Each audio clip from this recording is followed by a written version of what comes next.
acende GNT Gante Rap. Um rei nascido apenas pra dominar as raças inferiores que se opor obliterar. Adormecido por muitos anos, depois da chegada, o caos está nos planos. A aparência majestosa não pode ser comparada. Agora despertada, a tempestade está de volta. Armagedon para os fracos visitantes nessa terra, buscando a dominação, destruindo, vencendo guerra. A história pode ver caricatura de criaturas míticas, mas isso é realidade, ele é uma ameaça para esse ecossistema, reverenciado há muito tempo como uma divindade. Na realidade, de muito longe ele veio para reinar, controlando a eletricidade. A tempestade vai causar, tente ultrapassar, acabará queimado.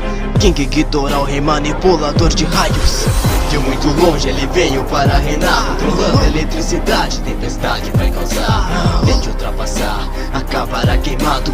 King Ghidorah, o rei manipulador de raios. De muito longe ele veio para reinar, controlando a eletricidade. Tempestade vai causar, tente ultrapassar, acabará queimado. King Ghidorah, o rei manipulador de raios. Ele se ergue e faz o chão tremer. Nos seus olhos pode ver um desejo de vencer, despertado em um novo mundo com uma missão. Causa morte e destruição. A humanidade se junta para o deter. Mas, quem poderá o vencer? Não há ninguém, não.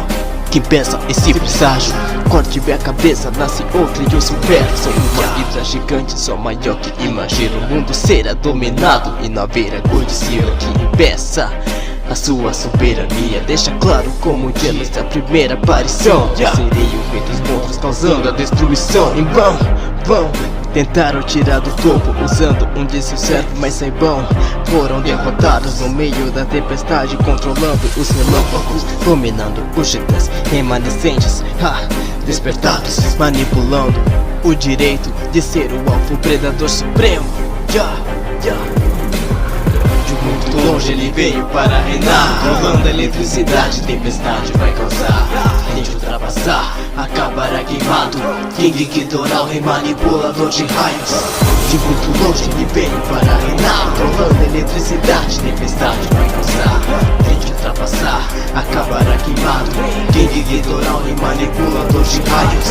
De muito longe ele veio para reinar, controlando a eletricidade. Tempestade vai causar, tente ultrapassar, acabará queimado.